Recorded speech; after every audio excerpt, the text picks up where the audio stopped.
Assalamualaikum warahmatullahi wabarakatuh.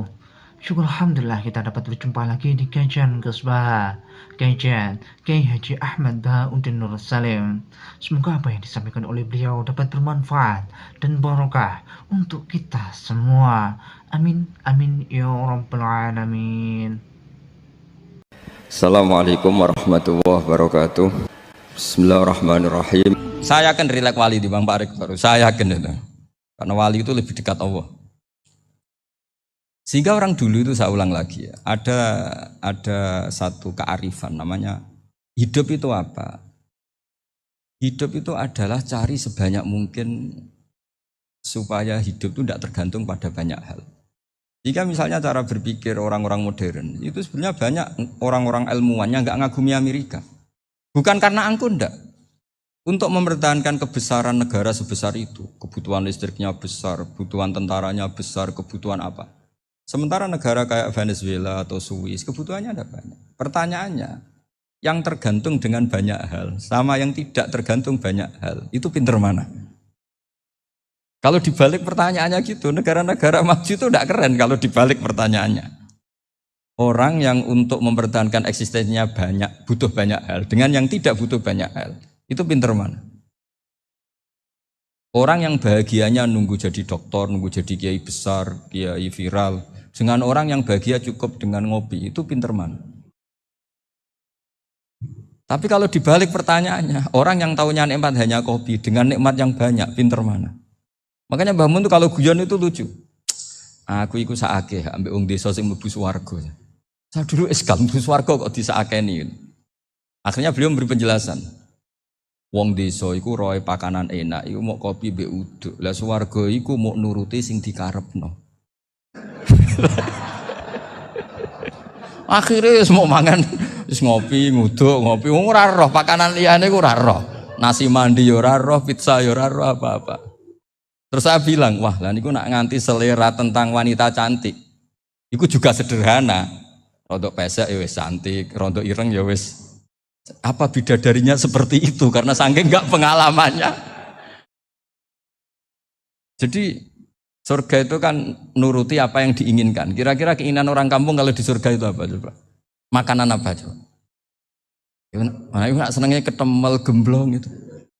Nah, artinya malaikat lebih suka nangani surganya orang-orang kampung di Bang Pak Rektor. Ini sudah ribet ini. Makanan apa saja sudah harus dicoba. Ya. Terus kalau di mall tahu orang macam-macam, seleranya macam-macam pasti. Enak mana kalau sampai jadi malaikat pelayan surga? Suka ngelayani orang kampung apa yang orang kota?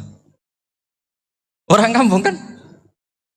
Jadi ya itu guyon ya, guyon tapi itu menjadi pikiran kita bahwa orang yang banyak kebutuhan itu sebetulnya banyak kebodohannya karena menggantungkan kebahagiaannya dengan banyak hal. Makanya Imam Syafi'i ngendikan istighna itu apa? Al-istighna anisya'labi. Yang dikatakan kecukupan adalah berusaha sebanyak mungkin banyak hal tidak kamu butuhkan. Bukan memenuhi semua kebutuhan kamu. Karena nafsu kamu ini tidak ada batasnya gitu. Kalau kamu penuhin nggak akan selesai. Itu ada perempuan yang kurang cantik, itu minta doa saya. Gus doain suami saya kaya. Terus tak guyonin, terus nggak minta. Kalau suami kamu kaya, yang pertama dirubah itu apa? Rumah supaya rumah saya bagus. Kedua apa? Mobil, supaya mobil saya bagus. Nanti yang dievaluasi itu kamu. Mobil bagus, Alphard, rumah mewah, istrinya kamu. Pasti itu dievaluasi. Langsung enggak usah. Sudah gini aja kan. Jadi pertama yang dievaluasi itu kaya itu. Coba kalau suami kaya itu yang dievaluasi pertama, rumah ya. Rumah ganti. Setelah itu apa? Mobil. Kira-kira berikutnya. Akhirnya sudah Gus enggak jadi. Nabi Ibrahim itu pernah minta umur panjang. Keren umur panjang. Sama Allah enggak dijawab. Datang orang tua gitu mertamu ke Nabi Ibrahim. Terus disuguhi dikasih kurma. Apa itu? Kok kurma apa? Anggur yang sudah matang sekali. Sudah dimakan. Setelah dimakan meler keluar lagi. Dimakan lagi meler lagi. Terus Nabi Ibrahim masuk lagi ke kamar. Ya Allah, doanya tak cancel. Nanti kalau saya tua kayak itu. Jadi Allah itu nggak jawab langsung tapi ngirimkan itu. Akhirnya ya Allah nggak jadi. Nanti takut itu. Saya pernah ngalami jadi kiai tadi ada ibu-ibu ya kurang ya nggak pati cantik lah. Suaminya tuh miskin sekali. Minta doa saya supaya kaya. Bareng tak kasih pertimbangan itu udah nggak usah nggak jadi itu. Jadi itu kearifan. Tapi kearifan ini harus kita tanamkan. Saya nggak bisa membayangkan Indonesia yang besar ini. Andai kan tidak ada qanaah. Nerimo ing pantum. Coba sekarang ada Covid. Andai kan Indonesia tuh kayak Perancis. Beberapa kali punya tamu orang yang hidup lama di Perancis, bahkan dapat istri orang Perancis. Itu dulu gak begitu mencintai Indonesia. Tapi setelah di Perancis 2 tahun, wah Indonesia hebat. Di Perancis tuh kata dia kalau cerita, semua kebutuhan masyarakat itu dibebankan ke negara. Apa saja minta negara, apa saja nyoal negara. Sementara Indonesia, coba kalau Indonesia mengalami seperti ini kok tidak ada qanaah rimo ing pantum, bisa kios Indonesia. Orang miskin nyalahkan negara, kelaparan nyalahkan negara, apa saja. Ini barokahnya dididik kiai, jogeman nyalahno wong liya.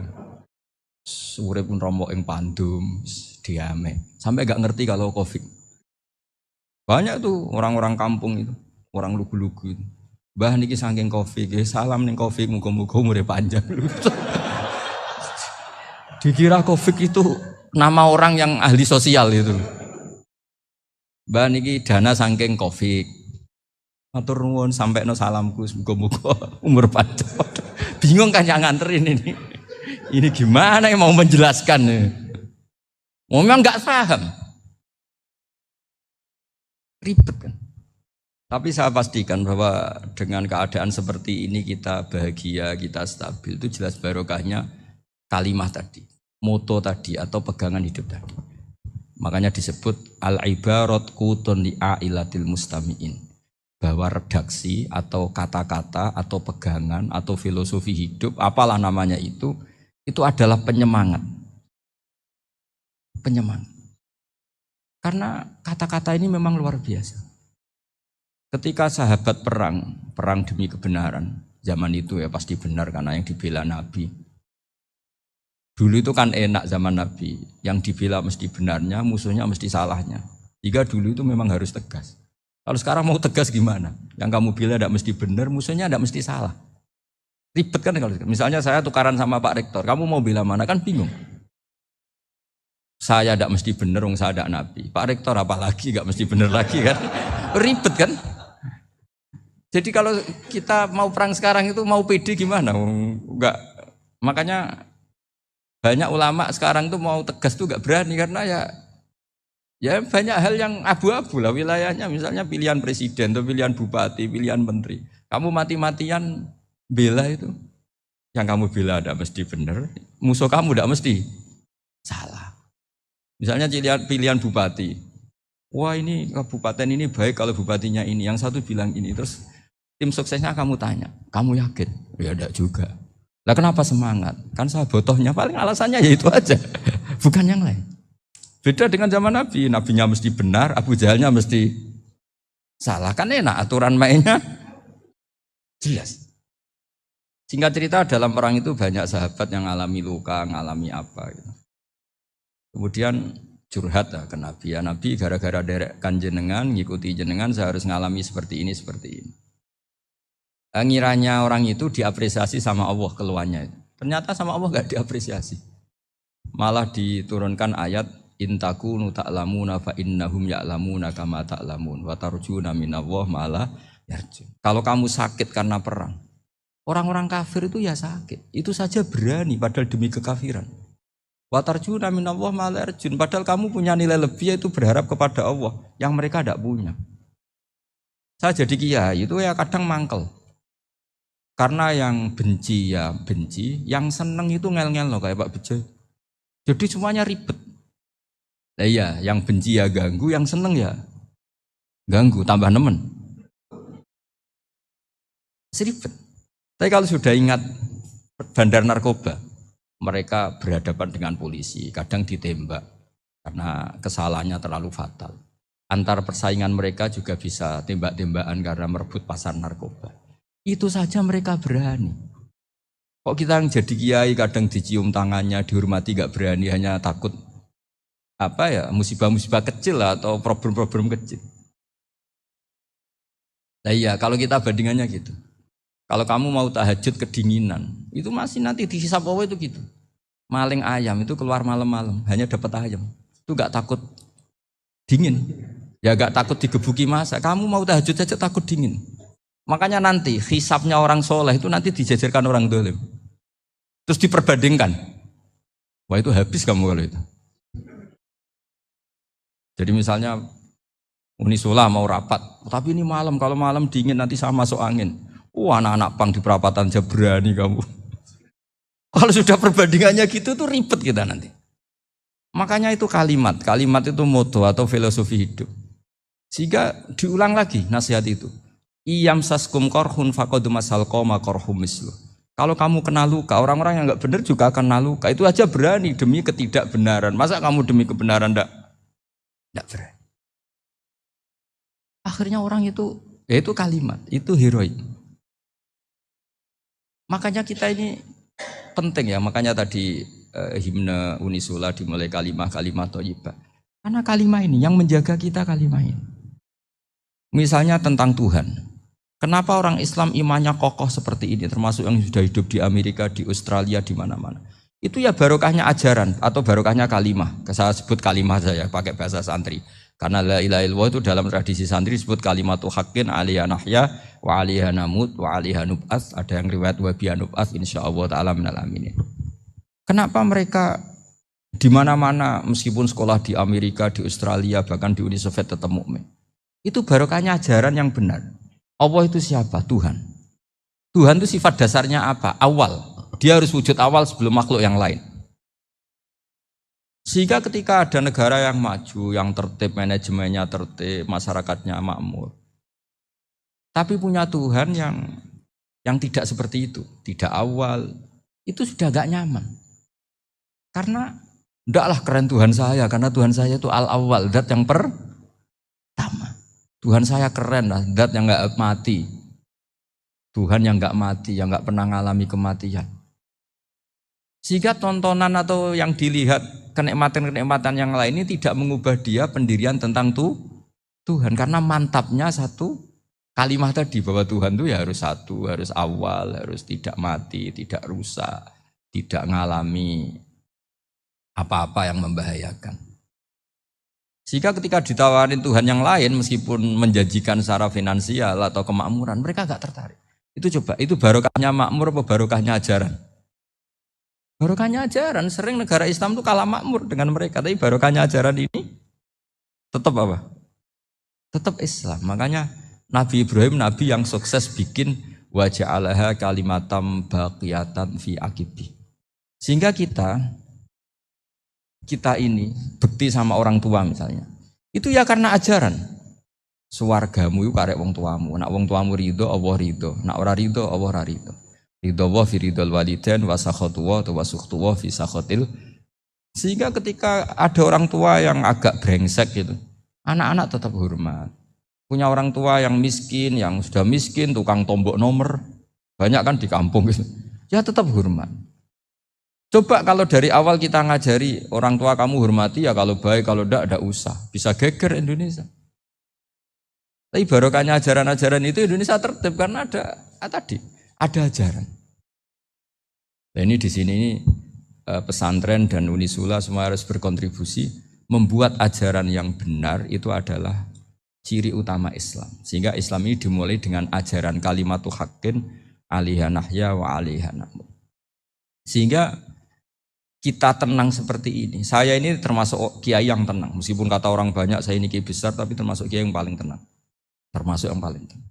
Karena saya ini pakai mazhab orang-orang hebat. Saya berkali-kali cerita, orang kayak Imam Syafi'i itu orang yang luar biasa. Saya berkali-kali cerita, orang yang tadi nyium tangan kamu ya Imam Syafi'i, di belakang tuh ngerasani kamu, menghujat kamu. Jawabannya enak saja. Berarti saya alhamdulillah orang yang wibawa. Buktinya di depan saya nggak berani. Jadi enteng saja. Diceritain sebagian kampung, sebagian separuh dari warga kamu itu nggak suka kamu. Ya bagus lah nggak suka saya, nggak akan utang duit saya. Di mana-mana orang utang itu karena teman dekat. Kalau nggak seneng pasti minimal nggak utang, nggak pinjam mobil, nggak pinjam apa. Berkah mana yang seneng sama yang gede? Jadi dianggap enteng saja. Semua yang dialamin dianggap enteng saja. Misalnya punya istri pemarah, ya baguslah marahin suami. Kalau marahin tonggo malah ribet. Jadi kamu harus terima kasih kalau dimarahin istri. Baguslah marahin saya mah, kalau marahin tonggo ribet. Jadi enteng saja. Tapi kita sekarang tuh karena nafsu ya, sehingga menghadapi hidup ini ribet. Ulama dulu kalau mau mati itu senengnya bukan main. Sudah lama saya ini ingin gak maksiat. Kayaknya gak maksiat paling efektif itu mati. Ya tidak apa-apa Gusti, kalau sebaiknya mati ya mati aja. Enteng saja. Jadi melihat kematian itu akhir dari segala keburukan atau potensi keburukan. Apapun baik kita sekarang, suatu saat mungkin kita gak baik. Yang bisa menghentikan ketidakbaikan atau potensi ketidakbaikan itu apa coba? Mati kan? Berarti mati itu mengerikan apa menyenangkan? Mesti kamu tidak berani menjawab. Meskipun secara ilmu kamu berani, tapi secara rasa agak berani kan? Saya ulang lagi ya. Yang bisa menghentikan keburukan atau potensi keburukan. Itu apa coba? Apa? Matian. Berarti kematian itu menyenangkan atau menyusahkan? Apapun kamu tidak berani jawab karena kamu agak-agak duniawi itu kelihatannya. Tapi secara ilmu, kamu tahu kan kalau mati itu tidak buruk-buruk banget. Karena apa? Itu akhir dari segala keburukan. Sehingga Nabi ngajarkan kalimat itu begitu luar biasa. Allahumma ahyini maka natil hayatu khairan li. Wa tawaffani maka natil wafatu khairan li. Nabi melihat dunia itu begitu indah. Ya Allah, kalau saya ini hidup, anggap saja hidup ini ziyadatan li fi kulli khairin, menjadi modal saya menambah segala kebaikan. Jika suatu saat saya mati, anggap mawon rohatan li min kulli syarrin, itu akhir dari segala keburukan saya. Sampeyan saya kira bedhe, jawab mawon biasa mawon.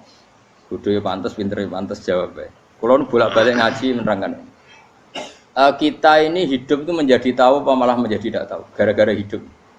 Nah, aku mari ke goblok sih, ora oleh. Gara-gara hidup menjadi tahu. Yo, ora sing bener gara-gara hidup menjadi tidak tahu. Kowe goblok itu sebab apa? Sebab tahu apa sebab tidak tahu? Oh, gak polling gak apa-apa. Ayo 02 sik pira? Sebab tahu. Ini yang syukuran. Apa? Hidup itu menjadi tahu menjadi tidak tahu. Menjadi tidak tahu. Kowe Mas 01 kowe. Oh. Menjadi tahu. Tahu. Nah kowe tengah-tengah. Wong loro padha ora jelas ya, cara kowe. Ndak tahu, berarti menang 0 piro. Biasa. Tawari ilmu hakikat ya. Jadi awal syaratnya dadi wali. Meskipun dadi wali ku yo angel tapi tak warai mukadimah napa. Jadi nak bar iki urung wali cek apa? Mukadimah. Ndak sekarang misalnya gini, saya mau minum teh, berarti saya melihat teh. Saya minum teh. Karena saya fokus minum teh, terus anak saya main di sekeliling saya, anak saya kecil misalnya, terus jatuh. Saya ini dianggap bodoh kan? Bodoh kan? Gara-gara mau minum teh fokus saja, membiarkan anak jatuh. Yang andai kan saya tidak fokus minum teh, mungkin anak saya terkontrol. Terus ngerti nak cilik kan potensi apa? Begitu juga dunia. Gara-gara kita delok babunan ayu-ayu, delok gemerlapi dunia politik, delok hal-hal yang enggak penting. Akhirnya melupakan hal yang penting. Sekarang misalnya Allah itu Ar-Razzaq, pemberi rizki, Allah itu Al-Mudabbir sing ngatur itu. Gara-gara Fauzi terus meyakini satu makhluk apa yang nyelametno Indonesia. Ini kan dari iman kepada Allah menjadi iman kepada itu tidak boleh sih, iman ya mbek pangeran. Jadi dunia itu biasa wae. Oh, no manusia kok iso nentokno apa? Cuma ya tetap berorganisasi secara duniawi, tapi tetap sih menentukan. Ini rungokno tenan awas. Nah karena kita hidup maka menjadi tidak tahu. Kita tahu itu menjadi tidak tahu. Rungokno sih, engkau nanti tak terangkan sekian dalil dari Quran dan hadis. Gara-gara saya fokus minum teh, terlena mau ngopi, wah sena isuk-isuk ngopi. Gara-gara terlena itu anak saya jatuh, menjadi tidak tahu. Begitu juga dunia. Makanya Allah sering memberi nasihat, fala taghurrannakumul hayatud dunya. Kamu jangan tertipu oleh kehidupan dunia. Ibaratnya Allah ning pinggirem, zat paling penting, paling pokok, tapi kamu abaikan. Kamu bilang jabatan penting, teman penting, mitra pejabat penting, komunitas penting. Kamu sampai lupa bilang nah Allah itu lebih penting. Nah, ini sudah mulai kena hijab. Nah orang yang kena hijab ini nanti tidak bisa masuk surga karena Allah duka. Dengan duka marah besar Allah ngendikan kalla innahum ar-rabbihim yauma idzil lamahjubun. Orang-orang ini nanti ketika di akhirat terhijab dari saya. Karena zaman ning donya ora tau roh aku. Kenapa kok terhijab? Justru karena ada yang diketahui, justru ada yang diketahui. Contoh paling mudah itu copet atau lonte atau koruptor atau apa saja. Misalnya nyuwun sewu orang jadi copet itu kan umur 17 atau misalnya jadi pekerja seks nakal itu kan umur 17 atau 18. Hanya karena pernah mendapat rezeki dari judi misalnya atau dari transaksi yang haram. Terus dia bilang gini, aku nak jadi copet mangan kopo. Aku nak judi mangan kopo. Aku nak gak jadi wong nakal mangan kopo. Padahal dia 17 tahun nyatanya bisa makan, birizkillah apa? Tapi pernah merasakan 1-2 bulan dari rezeki haram, dia menvonis seakan-akan tidak bisa makan kecuali dari rezeki haram. Ya itu tadi, gara-gara tahu nikmatnya uang yang sepintas lewat haram, nyopet atau korupsi, terus menafikan nikmat-nikmatnya. Jadi dari tahu nikmatnya nyolong atau korupsi menjadi tidak. Makanya kalau dalam ilmu tasawuf itu gini Fuad Walian, manusia sekarang itu tidur, kalau mati baru bangun. Jadi cara ilmu tasawuf itu annasu niyamun wa idza matu intahu. Mungkin ada yang hafal tapi ora paham. Jadi tak terang. Annasu niyamun wa idza matu intahu. Manusa kabeh sak donya iku turu. Nek mati lagi tani. Mergo kena wis mati iku lagi roh. Jebule sing hak tenan iku sujud ning pangeran. Sing hak tenan iku subhanallah walhamdulillah. Sing hak tenan iku muni Allahu akbar. Kae zaman ning donya dintekno kowe ngomong, "Nu Amerika super power." Kenal presiden penting, kenal menteri penting, kenal kiai gede penting. Iku mbok entekno. Barang-barang sing cara akhirat gak mendesak mbok entek. Wong nak ramangan mati, nak ra duwe gaji sumpek, nak pensiun sumpek. Hal-hal nanti setelah di akhirat kamu hanya tahu satu kalimatul haq, yaitu kenangan terbaik kamu di dunia itu sujud. Jika kamu getun ketika hidup tidak pernah sujud. Makanya kata Rasulullah nanti kamu tahu ketika di akhirat hatta takuna sajdatul wahidatu khairan minad dunya wa ma fiha. Sehingga kamu nanti tahu bahwa sujud satu kali itu lebih baik ketimbang dunia dan sisinya. Karena ternyata setelah kamu di akhirat yang layak jadi poin kamu hidup di dunia itu hanya apa? Sujud. Nah, kan yang dunia kan WA penting, HP terbaru penting, babonan penting, mitra penting, ngomong terus berjuta-juta kalimat. Hanya karena kamu hidup. Sausé mati, kowe ngerti ku kabeh ndak? Maka ilmu kamu itu setelah mati, lagi ilmu terlambat. Nah, pas ilmu mau terlambat itu Allah duka, kalla apa alhaqumut takatsur hatta zurtumul qafir kalla saufa ta'lamun summa kalla. Terus kalla law ta'lamuna ilmal yakin la tarawun al jahim. Pas kowe ilmumu wis bener, Gusti ternyata penting sujud teng jenengan, ternyata penting jenengan Allah Akbar. Pas roh pas wayang mlebu neraka, kok wis kecewa. Ya saiki tapi wayang mlebu neraka, roh wis terlambat. Mulane tak warai saiki ben ora roh pas wayang mlebu neraka. Kok nak roh terlambat, pas roh wayang mlebu neraka. Sehingga ketika Allah melehno wong kafir, melehno itu mencibir orang kafir. Kata Allah begini. Ini mungkin yang hafal Quran bisa dicek lagi.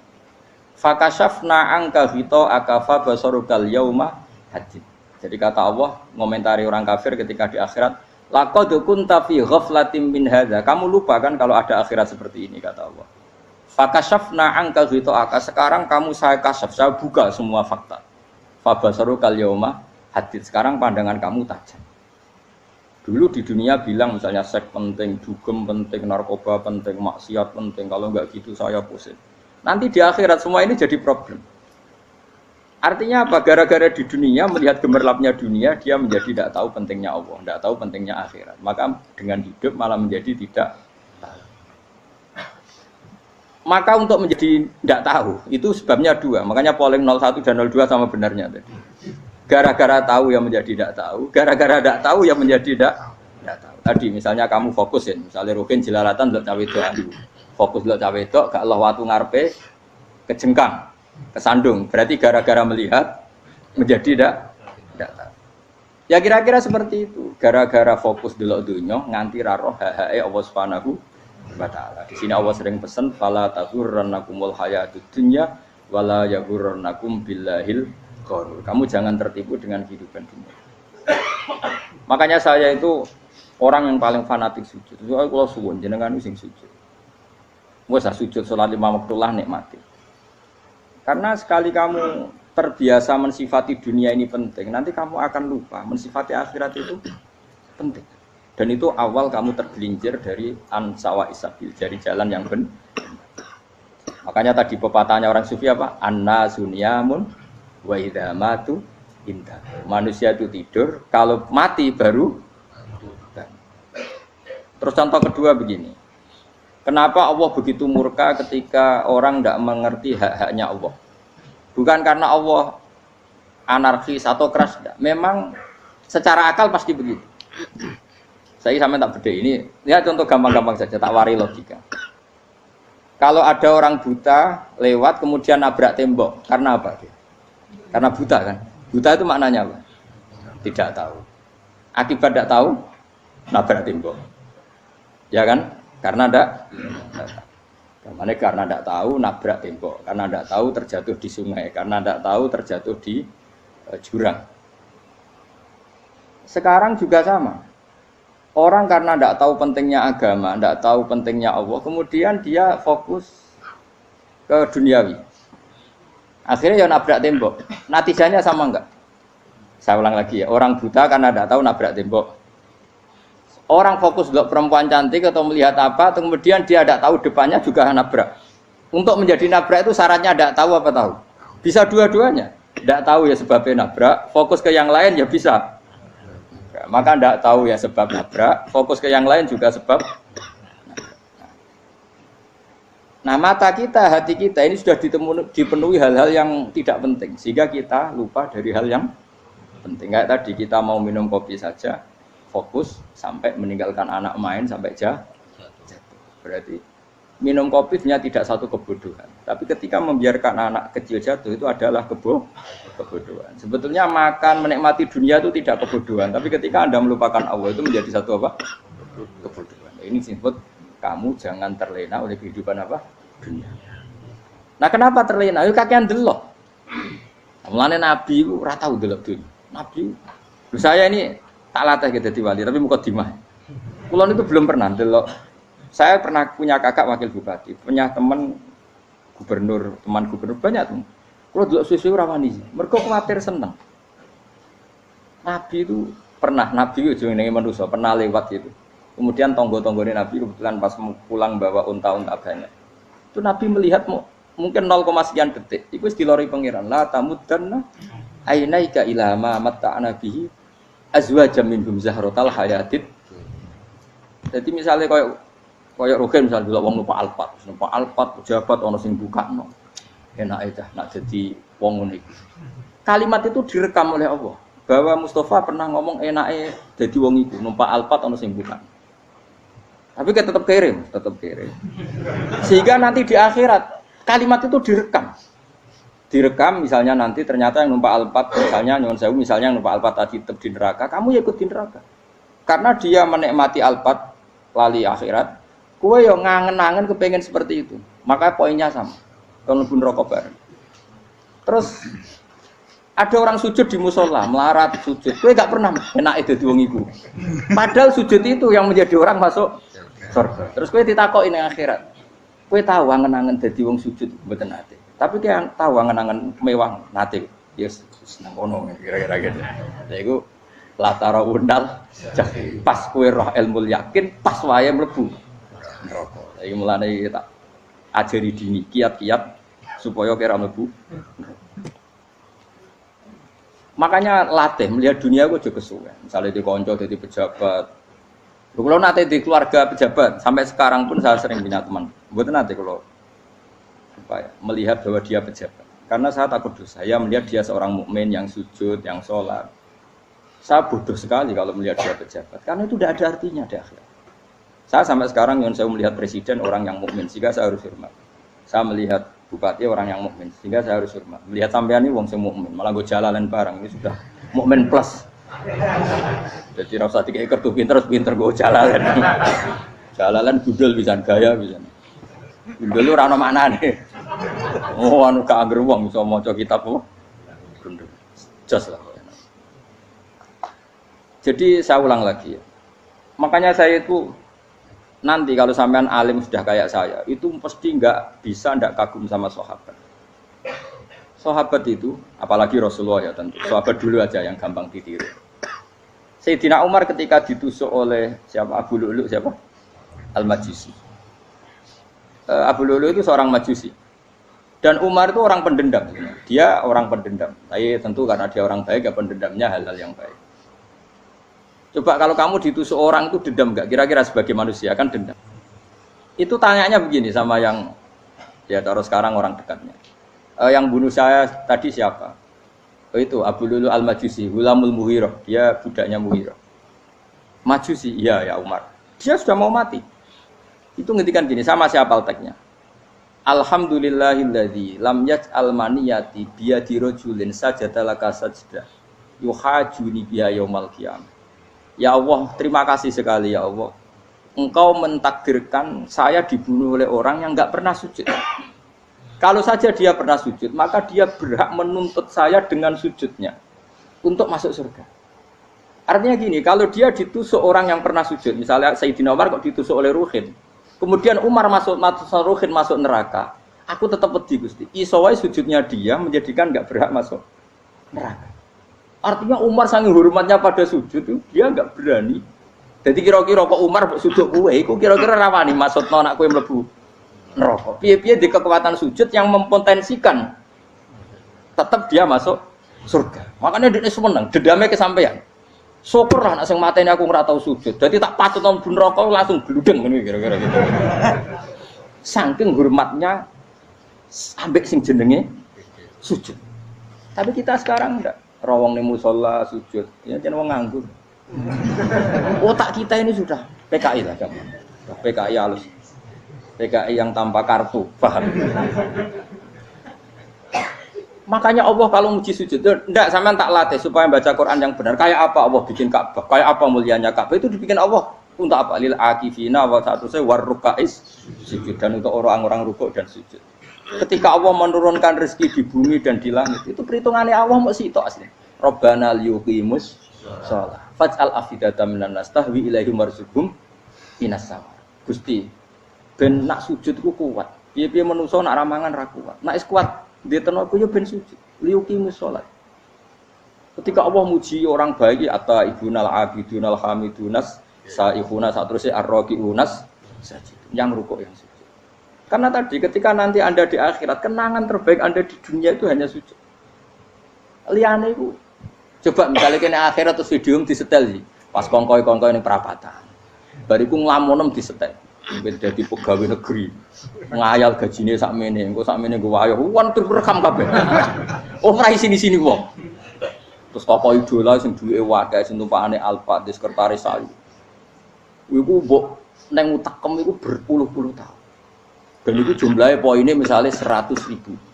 Bareng idol anak Kanjeng Nabi mau 10%, cuma gayanya mau sholawat. Tapi sebetulnya agak tahu bayang no ini miskinan, Mbak Amit nih miskinan. Gayanya mau sholawat tapi pakai orang tahu kepengen melarat koyok. Itu direkam. Makanya dari Habib sing alim-alim niku almar'u ma'aman ahabba hada targhib wa tarhib. Kita ini kan sering dimotivasi mubalik. Mubalik itu kan saya naik dewi nang, harus pokoknya seneng Nabi swarga. Dari Habib sing alim nak ngritik, masalahnya dewe mu almar'u ma'aman ahabba. Wong dibarno wong sing diseneng. Apa kamu bisa menjamin seneng Nabi saudure seneng wong-wong itu? Jangan-jangan kita lebih berkeinginan seperti orang tertentu yang kaya raya, yang terkenal, yang hebat. Meskipun kowe oleh sana muni seneng Kanjeng Nabi. Jangan-jangan status cinta kita terbukti ke orang itu. Iya toh, misalnya gambarnya pasang neng kamar, wah, partai, wong kuasa. Terus, kue nyumbang masjid nyuwun sewu mau 50.000, tapi bareng nyumbang untuk kemenangan orang itu 10 juta. Nyebut wong itu satu hari 100 kali, nyebut Nabi bedak sholat. Warung dihitung, dipoling mbek malaikat. Disurvei buat dipoling orang pokoknya. Dengan cara begini status senangnya orang ini ke siapa? Ya, ono pengajian sholawatan nyumbang 50.000. Nanggo pemenangan. Harus sudah. Diundang hayya ala sholah mlaku ngenteni komat. Tapi nak diundang acara kampanye teko ngarep sedurunge 2 jam. Dari sekian dipoling, terus kadar cintamu ke siapa coba? Dari sekian indikator misal cara polling. Jangan-jangan diputuskan lebih senang ke itu. Ya sudah almarhum aman. Apa? Makanya kata orang-orang alim almarhum apa? Orang itu terserah disenangi. Masalahnya kita tidak ada jaminan lebih senang Nabi. Ya orang ada jaminan ya saya aman misalnya. Hitung dewi-dewi. Rasa menang terus kok wedi dosa wis kadung dosa iku wis kadung. Makanya Sufyan Ats-Tsauri itu dadi wali kurang sama mergo ibadah akeh mboten. Sufyan Ats-Tsauri gurunya Imam Syafi'i. Dadi wali itu sederhana.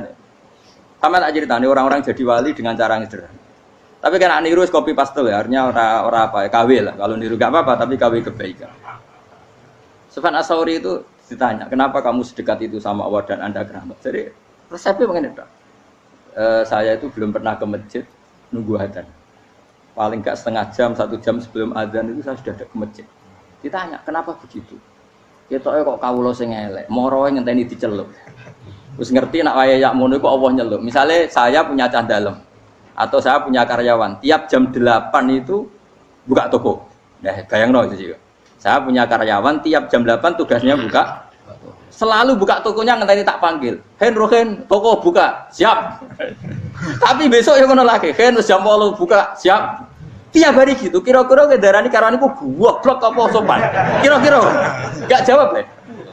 Goblok kriting ndak usah gitu. Nah, Sufyan Ats-Tsauri tidak mau gitu. Wong wis ngerti nek Allah ya ampun wayahe manggil. Dadi ya anggere jam 8 wis ning kono. Dadi nek Allah hayya ala sholah pun Gusti. Hayya ala sholah pun teng mriki. Iku sudah dadi wali. Oh, iku saya buat tiru tapi KW lho, enggak masalah, tapi ini kan resep napa? Lho mangkel lo gak kira-kira. Ono karyawan tiap jam 8 kon buka toko. Selalu marane ngenteni di pagi. Jadi wali dulu tuh punya cara muamalah sama Allah tuh luar biasa. Ya ora usah mbok tiru terus kemen dadi wali wis ra iso kadung salah. Biasa wae. Aku lah nganti saiki ya biasa wae. Aku mau masjid ngenteni mekumat ya biasa wae. Tapi aku kan iso dadi wali lewat jalur liya lah aku ya. Jalurku kan akeh. Mulang ya mari wali, sabar ning coba ya mari wali. Jane ana jalur fikir ya mari wali kan. Tapi kan loro, fikir loro. Jadi Imam Adil ya wali, di bojo judes iku wali masyhur. Ana wali barokah di bojo judes. Iku ya jalur dadi wali. Wah lebih ngeri lagi. Ngeri tenan antine akhirat dijak wedi. Dari anak jote wae kan. Para suami takut istri silakan baris sing wis baris sing wedok. Pak rene lho tetep moro-moro. Wong wedi bojo kegawangan ini akhirat bahaya, you know. Yes. Bahaya wedi bojo nganti kegawan apa? Teng akhirat. Masyhur jadi cerita-cerita wali wis. Saya ulang lagi ya. Latih, meskipun dari kecil latih. Makanya kamu tahu kenapa Quran itu kalau ngendikan sujud kayak gitu spesial. Balillah fa'bud wa kum minas syakirin. Jadi meskipun kita di dunia umumnya orang saya makan, saya minum. Saya juga punya istri, punya keluarga, punya apa. Tapi saya belum pernah melihat anak saya itu sebagai anak saya. Saya kalau melihat anak saya ini teman sujud saya, nanti yang meneruskan sujud saya. Saya tenan kulon bolak-balik ditanya istri saya dan agak-agak marah. Gus Pak, kenapa kamu hormat sama anak sampai gitu? Kalau nanti manja gimana? Kalau terlalu manja, saya bilang itu udah anak saya. Itu nanti yang meneruskan sujud saya, meneruskan rukuk saya. Saya nanti pasti mati dan saya butuh di bumi selalu ada yang sujud sama Allah. Dan itu yang paling dalam otoritas saya itu anak saya. Orang lain itu enggak dalam otoritas saya. Jika kita melihat anak itu ini penerus sujud saya, penerus rukuk saya. Kita enggak sudah duniawi sekali. Rumah tanah anak tua ben di rumah. Kapitalistik. PKI lah pikirannya yang ngono, Cina yang ngono. Wong fasek-fasek ning dalan yang ngono. Kowe nggawa jalalan ngalor itu percaya ngono. Jadi dulu itu kalau para nabi donga fahab li min ladunka waliya yarithuni wa yarithu min ahli Yakub, seorang turunan yang meneruskan tradisi sujud, tradisi. Sehingga ulama-ulama dulu kalau dongakno anake ya min ahli sujud, wa min ahli Quran, wa min ahli sunnah napa? Enggak apa-apa kowe seneng donya gak apa-apa. Ora usah tak warai wis seneng dhisik. Paham? Dadi iki ora usah. Ora usah cara Gus Bak ra apa-apa. Ora usah tak arani ra apa-apa wis mbok lakoni. Makanya pulau suwon sangat. Sujud itu luar biasa. Nanti kamu di akhirat kenangan terbaik Anda di dunia adalah pernah apa? Sujud. Bayangkan kalau itu jadi orientasi Anda. Anda berpolitik, cek melok partai Gerindra, cek Golkar, cek PDI supaya jadi penyuara sujud tidak dilarang di Indonesia karena umat Islam mayoritas. Saking mayoritasnya sampai pejabat rasolat rawani. Beberapa pejabat rasolat bakal dipilih. Itu berarti kamu berpolitik niat bikin satu pressure supaya standar orang benar adalah sing nopo sujud itu ya benar. Kok yang kaya kerja biar bisa beli tanah untuk masjid, yang orang miskin ikut menopang supaya masjid itu berdiri. Semuanya orientasinya menuju apa? Sujud. Jadi tidak sujud itu harus jadi wong khusuk sing goblok terus sujud terus. Tahu-tahu negara dikuasai komunis misalnya, terus akhirnya sujud gila. Termasuk menciptakan satu suasana Islami di negara ini juga berarti menciptakan keberlangsungan sujud. Karena dengan suasana Islami berarti sujud tidak dilarang, bahkan dianjurkan dan sebagainya. Ini penting saya katakan karena kalau tidak diingatkan ruwet. Nabi itu pernah punya anak dalam. Anak dalam itu setelah mau boyong cara santri itu ditanya, kamu minta apa sama saya? Ya Rasulullah kasih waktu 1-2 hari mau saya pikir. Karena yang menanyakan orang yang sayyidul awalin wal akhirin setelah sekian 2 hari, minta apa kamu? Jaluannya gak tanggung-tanggung. As'aluka murafaqataka fil jannah. Saya minta jadi temanmu di surga. Oh Nabi kaget tuh. Kok kalian diwarai wong? Mboten ada sing mari. Nabi, kok Nabi diwarai wong? Enggak ada ya. Terus, kenapa kamu minta itu? Kata tadi, kalau saya minta dunia itu nanti zailah. Dunia itu pasti hilang, faniyah pasti hilang. Maka yang abadi adalah saya jadi temanmu di surga. Tapi apa kata Rasulullah Jabe? Fa'inni ala nafsika bikasrotis sujud. Ya sudah kamu bantu saya, kamu memperbanyak sujud. Kayak apa? Nabi pun mintanya fa'inni ala nafsika bikasrotis sujud. Saya bantu untuk menolong diri kamu memperbanyak apa? Sujud. Makanya di pertama surat turun itu ada wasjud. Kamu bersujud dan kemudian mendekatlah kepada Allah.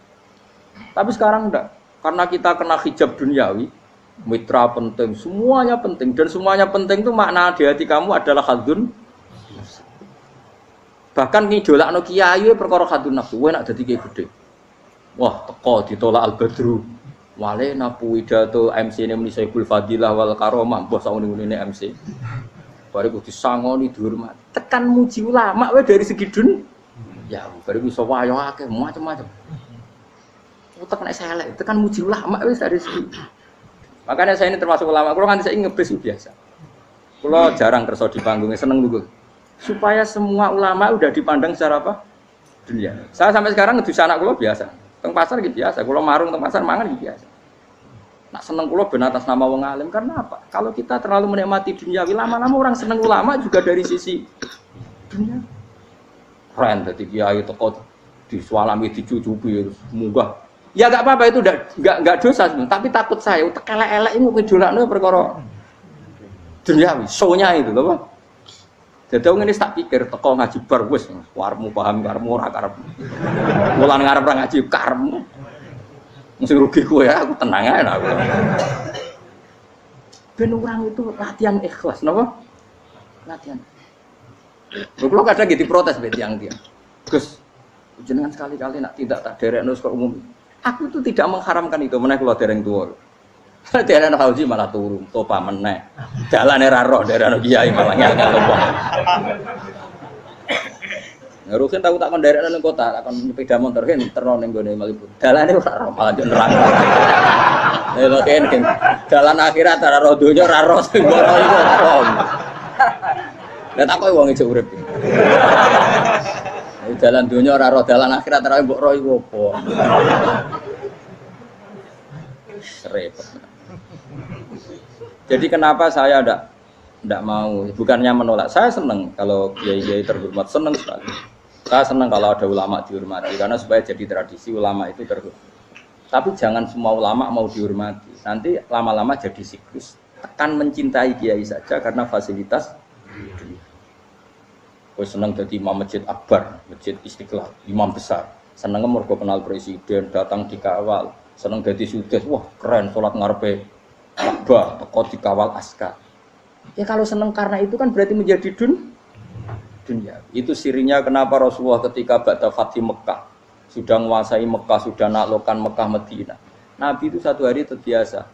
Mau sarapan saja kadang nggak ada yang dimakan. Tanya ya Aisyah, apa saya bisa sarapan? Enggak ya Rasulullah. Ya sudah saya tak puasa. Supaya tetap terkontrol bahwa umatnya mencintai beliau bukan karena kebesaran. Itu Rasul. Itu setelah periode Mekah loh. Jangan kira itu periode Medina. Apa? Itu periode apa? Medina loh. Periode yang setelah Nabi punya segala. Tapi Nabi tetap seperti itu. Kenangannya Aisyah sebagai istrinya apa coba? Dia cantik sekali. Aku tahu jajal turu ngarepe Nabi terlentang. Ya Nabi tetap sholat. Nah beliau sujud sikilku tak ingkretno.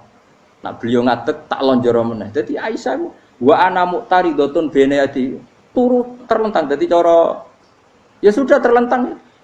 Mau Nabi nak sholat suwi dia tetap sholat. Oke di bojo ayu orang ngerasa sholat. Bojo elek ora sholat meneh. Bojo elek amen junub meneh apa. Wis kowe ora kena go contoh kasus wis wong kasus.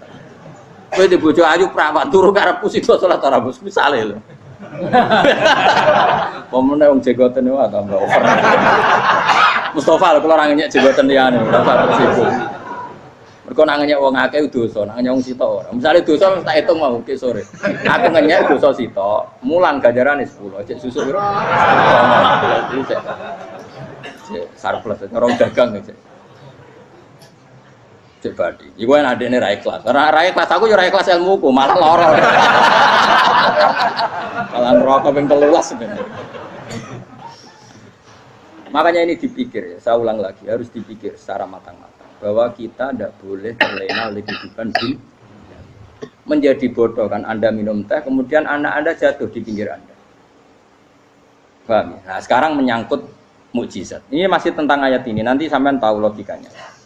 Tak bedain, tidak jawab satu-satu aja. Karena iman sarannya harus tahu. Fa'lam itu tahu. Fa'lam annahu la ilaha. Ketika sekarang telur, saya memberitahu misalnya, Hen, telur ini udah dipitik, cara gue mungkin tor. Ayo jawab satu-satu. Mungkin kan? Tapi pertanyaannya, saat telur menjadi pitik kemudian mungkin, dan ayam ini bisa terbang, bisa selingkuh, bisa punya anak turun, itu menjadi mungkin itu kan kamu pun tidak ikut menciptakan. Ikut gak kamu menciptakan telur menjadi ayam? Tidak kan? Kan di luar kudroh kamu, di luar kemampuan kamu. Tapi kamu bilang itu mungkin. Ada onta yang buting, yang sudah hamil sudah. Kamu bilang, nanti onta ini mau punya anak, dan anaknya nanti bisa jalan seperti induknya. Kamu katakan apa? Mungkin. Tapi saat Anda katakan mungkin, Anda ikut menciptakan enggak? Enggak kan, tetap itu kudrohnya Allah. Tetap itu. Maka para nabi itu tidak tahu bedanya antara onta yang keluar dari indukannya dan keluar dari batu. Itu syaratnya jadi nabi, syaratnya jadi wali. Nah, saya kira ono nabi. Makanya Nabi Soleh ditakoki, bukti nak kudrohe pangeran ubi. Lah kamu minta apa kata Nabi Soleh? Silahkan ada onta keluar dari batu itu. Nabi Soleh bisa. Ya tenan terus onta keluar dari batu. Terus kaumnya gawok. Wah kok hebat tenan onta metu kok batu. Jare Nabi Soleh, ya padha karo onta lahir kok indukane. Bedane apa? Ya beda. Lah bedane apa? Metu kok watu kok ya ora melok gawe. Metu kok indukane ya kok ora melok gawe. Bedane apa? Tapi utakmu kena hijab, ngono niku ana bedane. Cara nabi-nabi ora roh bedane. Lah kula termasuk warasatul anbiya ya ora roh bedane cara. Waras utek kula niku waras. Lho lha yo misale kowe cara iman seperti itu yakin dadi wali. Wes amatir-amatir lah, wali swasta lah, pokoknya wis dadi wali. Jadi manusia itu lucu, sesuatu yang dia pun tidak bisa, iku sok bedakno. Kalau telur menjadi ayam mungkin. Sapi keluar dari indukan mungkin, biji padi menjadi padi besar mungkin, tapi nak watu kok jadi biji padi mukhal. Lo saat yang dikatakan mungkin itu apakah manusia ikut memberi Tidak kan? Ikut menciptakan? Harusnya kan dia tetap bilang, yo aku menyaksikan itu karena ada kekuatan X yang menciptakan itu. Harusnya dia kalau mau konsisten kan, saya tidak bisa menciptakan telur jadi ayam, tapi ada kekuatan lain yang menciptakan dan saya tidak bisa. Jadi telur keluar dari ayam ya kita tidak bisa menciptakan, sapi keluar dari induan ya kita tidak bisa menciptakan, termasuk untanya Nabi Soleh yang keluar dari batu besar kita. Makanya semua Nabi itu tidak tahu bedanya, itu bedanya Nabi sama enggak Nabi. Makanya Nabi itu tenang ya, masyhur. Ketika perang Khandaq, Nabi itu kelaparan. Kemudian Jabir datang, ya Rasulullah, istri saya menyiapkan makanan untuk orang 6, karena kambingnya hanya kecil. Maka hanya orang 6 saja engkau boleh datang ke situ. Tapi Rasulullah dengan santainya, ya ahlal Khandaq. Padahal yang ngeduk Khandaq itu sekitar 3.000, ya ahlal Khandaq. Halumu ilayya yuk ke Jabir, karena Jabir sona atau aman, bikin makanan untuk kalian. Itu 3.000 orang. Wah, Jabir dimaki-maki sama, sudah bilang untuk orang 6 Nabi, ya apa-apaan orang banyak, itu mesti tidak cukup, kita mana. Nabi santai, bilang ke istri kamu, Jabir jangan buka makanan itu kecuali saya. Ya, makanya Nabi matur untuk pengiran, Gusti ini cukupkan untuk orang banyak. Sama Allah di ACC ya terus cukup. Karena bagi Nabi, Nabi tahu betul. Sekarang ketika beras menjadi beras, apa dalam kudroh kamu, dalam kemampuan kamu, enggak kan? Ketika sistem tubuh kita makan kemudian jadi kenyang, apa dalam kemampuan kamu? Kue muni mangan maknane sego bolebokno mulut, terus kue darani punya kemampuan makan. Apa setelah itu kamu mengendalikan sistem saraf kita, sistem urat kita? Enggak kan? Jadi Nabi ora roh bedane, justru itu jadi Nabi. Karena dia enggak pernah terjebak, Nabi enggak pernah terjebak oleh yang dili. Makanya cara pangeran wa ma min dabatin fil ardi wala ta'iri yatiru bijanahihi illa umamun amsalukum. Ketika orang kafir minta bukti kudrohe Allah iku apa? Kanjeng Nabi didono manuk. Lah manuk terbang bukti kudrohe Allah. Ya biasa mat manuk terbang, wis suwe nak manuk terbang. Bukti kudrohe ning ndi? Iku tekek wis emper. Lha bukti kudrohe ya kowe ora iso gawe kan? Tapi maksudnya wong kafir bukti kudrohe pangeran gawe unta kok watu. Lah bedane apa mau hale unta kok watu ambek kok indukane? Bedane apa jajan? Wong ibuke unta ya ngrasa gawe. Apa ibuke unta bisa menciptakan anakan unta? Kan tidak bisa juga. Manusia juga ada. Jadi itu wis cukup dadi kudrohe. Tapi manusia angger barang sering terjadi darani mungkin. Maknane mungkin dekne sing nentukan mungkin atau tidak. Padahal zaman mungkin pun dia ada ikut menciptakan. Ini eling. Makanya itu kenapa Allah akhirnya bikin mukjizat supaya orang itu ingat kedahsyatan kudrohe Allah. Sebetulnya mukjizat itu tidak penting. Maksudnya tidak penting tadi untuk iman sebetulnya tidak perlu mukjizat. Makanya ketika Rasulullah SAW ingin nuruti mukjizat yang diminta orang kafir, Allah malah ngelingno inna fi khalqis samawati wal ardi wakhtilafil laili wan nar. Sajane ana langit, bumi, ada lautan, ada apa sudah bukti kudrohe.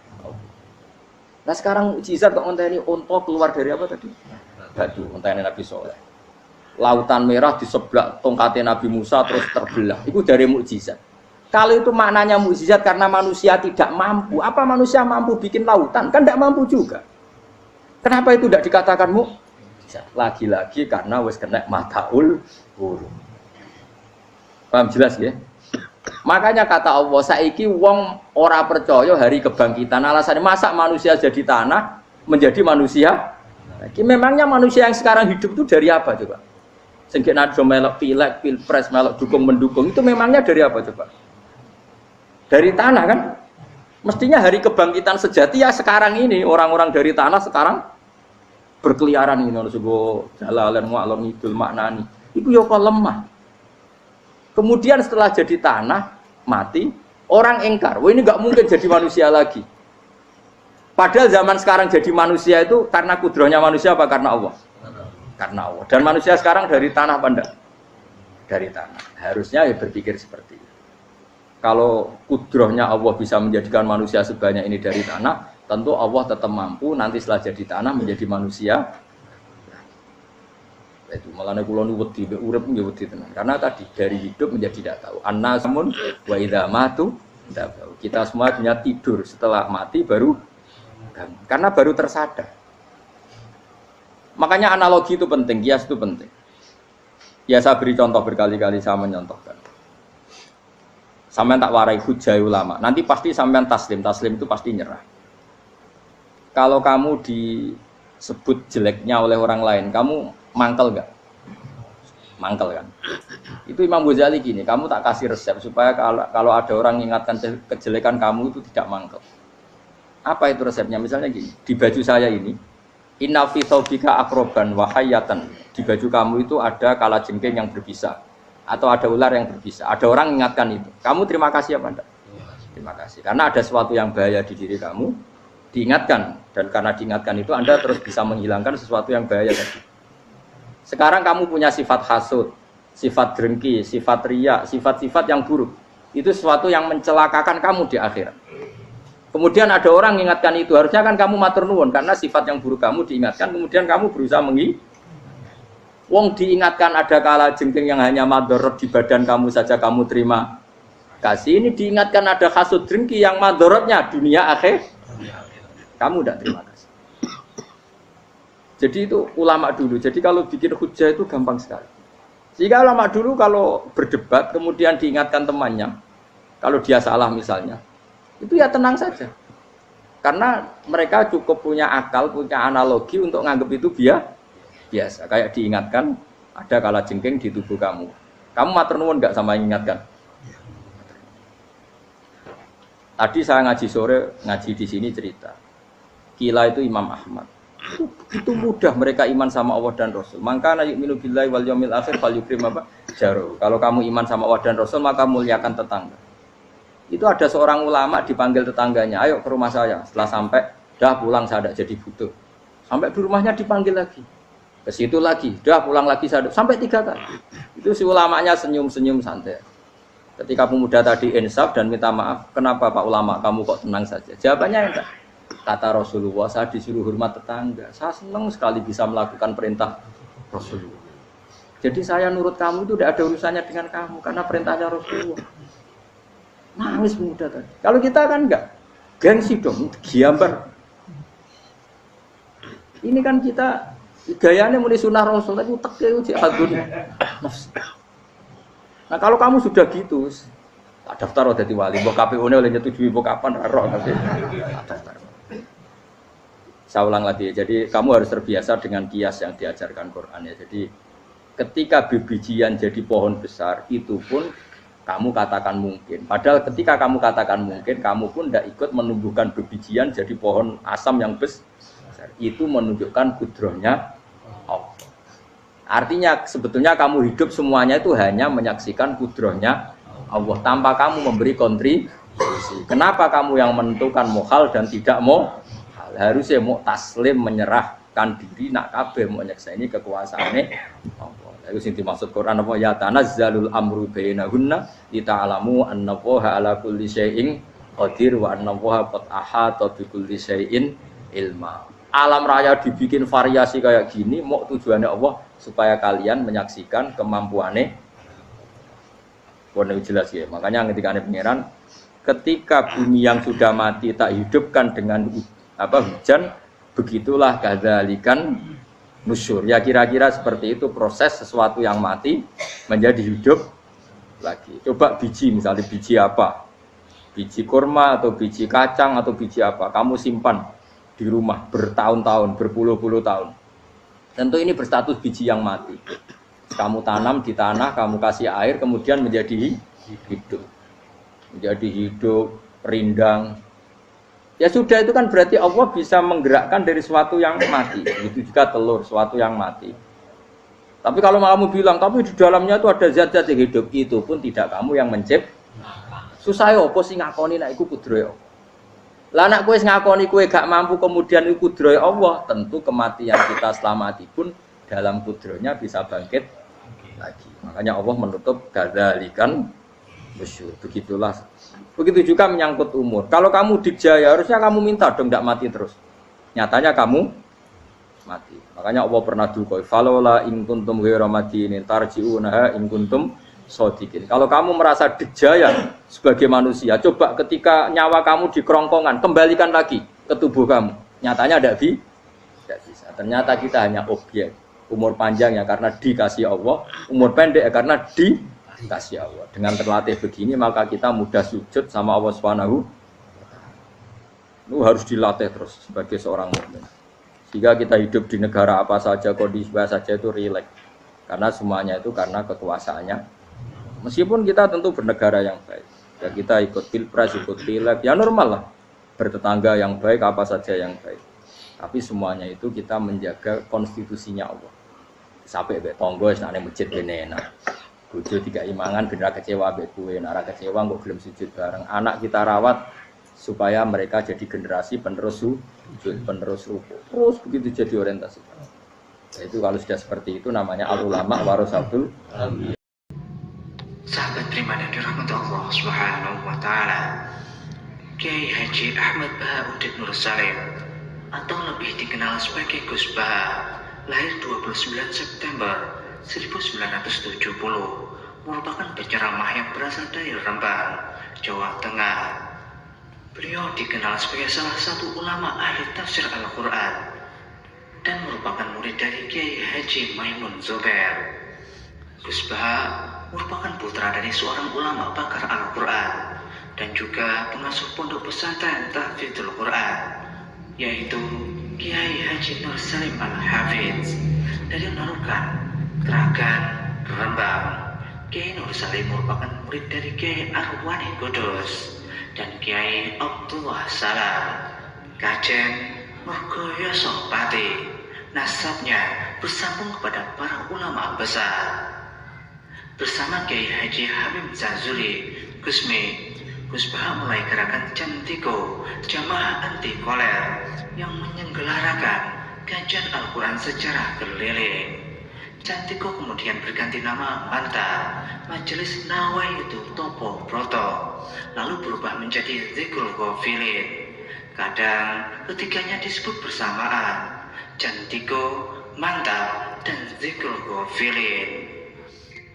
Dari silsilah keluarga ayah, Gus Bah merupakan generasi keempat ulama-ulama ahli Al-Quran. Sedangkan dari silsilah keluarga ibu, Gus Bah menjadi bagian dari keluarga besar ulama Lasem. Dari Bani Mbah Abdurrahman, Bai Syaiban, atau lebih dikenal dengan Mbah Sambu. Alhamdulillahirrabbilalamin. Telah kita simak bersama kajian Gus Bah, Kiai Haji Ahmad Bahauddin Nur Salim. Semoga dapat bermanfaat dan berkah di dunia sampai akhirat. Demikian yang dapat kami sampaikan. Wassalamualaikum warahmatullahi wabarakatuh.